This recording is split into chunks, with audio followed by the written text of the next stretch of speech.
नमस्कार. सोशल चर्चामध्ये आपलं स्वागत आहे. लोकसभा निवडणुकीच्या निकालापासूनच राज्यामध्ये विधानसभा निवडणुकीसाठी सर्वच पक्षांनी कंबर कसली आहे. महाविकास आघाडी आणि महायुतीकडून जागा वाटपांवरून वरिष्ठ पातळीवर चर्चा सुरू आहे. नगर शहर विधानसभा मतदारसंघ कायमच राज्याच्या राजकारणाचा चर्चेतला मतदारसंघ राहिला आहे.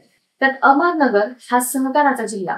त्याच अहमदनगरमध्ये शिवसेना रुजणं वाढणं हे एक आश्चर्य वाटण्यासारखंच आहे. भाऊसाहेब थोरात, बाळासाहेब थोरात, बाळासाहेब विखे पाटील, राधाकृष्ण विखे पाटील, यशवंतराव गडाख असे दिग्गज असतानाही जिल्ह्यात शिवसेना वेगानं वाढली. अहमदनगर शहर तर शिवसेनेचा बालेकिल्लाच बनला. नगर शहरात तब्बल 25 वर्ष शिवसेनेचा आमदार राहिला. सर्वाधिक नगरसेवक देखील शिवसेनेचेच निवडून येत असत. शिवसेनेच्या या वाढीसाठी धडाडीनं प्रयत्न केले ते दिवंगत आमदार अनिल राठोड यांनीच. राठोड हे शहरातून 25 वर्ष आमदार राहिले. त्यानंतर अनिल राठोड यांना दोनदा पराभूत करण्याची किमया साधली ती राष्ट्रवादी काँग्रेसच्या संग्राम जगताप यांनी. भाजप शिवसेनेची युती तुटल्याचा शिवसेनेला मोठा फटका बसला. दोन्ही पक्षांचे उमेदवार रिंगणात उतरले आणि युतीच्या मतांचं विभाजन झालं. याचा थेट फायदा आमदार संग्राम जगताप यांना झाला. भाजपच्या मदतीनं महापालिका हातात घेतली. 2019 मध्येही ते आमदार म्हणून निवडून आले. त्यांचे वडील अरुण काका जगतापही आमदार होतेच. एकूणच काय तर जगतापांनी शहरावर एक हाती वर्चस्व तयार केलं. पण आता 2024च्या विधानसभा निवडणुकीत चित्र पालटणार का, की संग्राम जगताप यांना वर्चस्व कायम ठेवणार? नगर शहरासाठी कोणत्या पक्षाचा कोण उमेदवार इच्छुक आहे, कोणाचं वजन किती असणार, शहरात कोण बाजी मारू शकतं, जाणून घेण्यासाठी हा व्हिडिओ शेवटपर्यंत नक्की पहा. त्यापूर्वी आमचे नवनवीन व्हिडिओ आपल्यापर्यंत पोहोचण्यासाठी चॅनलला सबस्क्राईब करा. राष्ट्रवादीतील बंडानंतर नगर शहरातील राजकीय समीकरण बदलले आहेत. संग्राम जगताप हे अजित पवार यांच्या राष्ट्रवादीत आहेत. त्यामुळे इथं महाविकास आघाडी आणि महायुती अशीच लढत होणार आहे. पण आघाडी आणि महायुतीमधील सर्वच पक्ष या मतदारसंघावर दावा करत आहेत.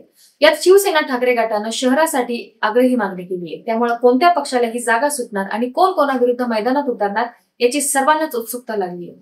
महायुती आणि महाविकास आघाडीत एक सूत्र आधीपासूनच ठरलेलं आहे की ज्या पक्षाचा विद्यमान आमदार त्याच पक्षाला ती जागा. त्यानुसार ही जागा राष्ट्रवादीलाच मिळणार हे जवळपास निश्चितच आहे. त्यामुळे जगताप यांनी तिसऱ्या टर्मसाठी तयारी सुरू केली आहे. पण त्यांच्यासाठी यंदाची लढाई वाटते तितकी सोपी नाही. शिवसेनेच्या काळात ही जागा भाजपला मिळू शकली नाही. शहरी मतदारसंघ येथील जातीय समीकरणाचा विचार करता हा मतदारसंघ भाजपला मिळण्याची बऱ्याचदा मागणी झाली.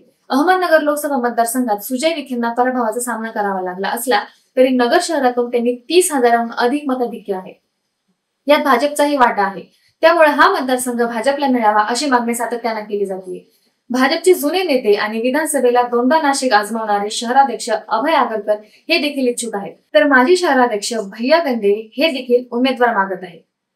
इकडे महाविकास आघाडीत राष्ट्रवादी काँग्रेस, शिवसेना तिन्ही पक्षांकडून या जागेवर दावा ठोकला जात आहे. अहमदनगर दक्षिण जिल्ह्यात 6 पैकी काँग्रेसला एकही जागा मिळत नाही. त्यामुळे नगर शहराची जागा शहराध्यक्ष किरण काळे मागत आहेत. शरदचंद्र पवार पक्षाचे शहराध्यक्ष आणि माजी महापौर अभिषेक कळमकर देखील या जागेसाठी दावेदारी सांगत आहेत. ताकदीचा विचार केला तर शहरात शिवसेना प्रबळ दावेदार आहे.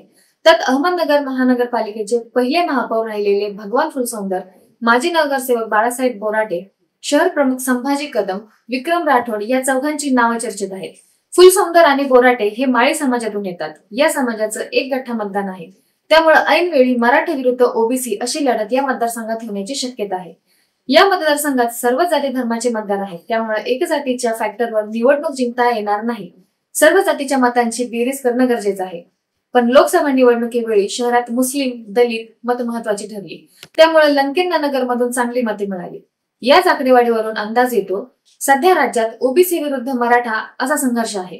त्यामुळे नगरमध्ये शिवसेना माळी समाजाचा उमेदवार देऊन ओबीसी समाज आपल्याकडे खेचण्याची दाट शक्यता आहे. तर मंडळी, शहर विधानसभा मतदारसंघातील राजकीय घडामोडींबद्दल तुम्हाला काय वाटतं? यंदा नगर शहराचा आमदार कोण होणार? तुम्हाला काय वाटतं आम्हाला कमेंट करून नक्की सांगा. आणि जर तुम्ही हा व्हिडिओ फेसबुक आणि इंस्टाग्रामवर पाहत असाल तर आम्हाला नक्की फॉलो करा, म्हणजे आमचे येणारे नवनवीन व्हिडिओ तुमच्यापर्यंत पोहोचतील.